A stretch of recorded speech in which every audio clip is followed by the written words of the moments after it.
कवि पुणी कौन कहते विभूषा सुवर्णजी सहस्रवान पिंजर परी रे वर्ण को न्यून दिशेड़े मान थाईता शरीर। अरे सी जो अलंकार विभूषा बा जो अलंकार किसी लगे से तार सौंदर्य आउ कौन कहवा सहस्रवान हाँ सुवर्ण सहस्रे सुवर्ण एकाठी हेले तार सौंदर्य यार सौंदर्य पाखे हार मानिज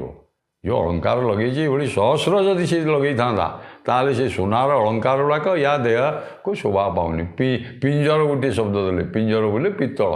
एटा पित्तल परी से सुना अलंकार जोड़ा लगे एटा ता देह को बान वा तेजियान न देखा जाए एटा पित्तल परी देखा पित्तलर गोटे अलंकार भाया जे सुना अलंकार नुहे एवं वर्ण को न्यून हम से स्वर्णालंकार जदि सहस्रे लगे था यार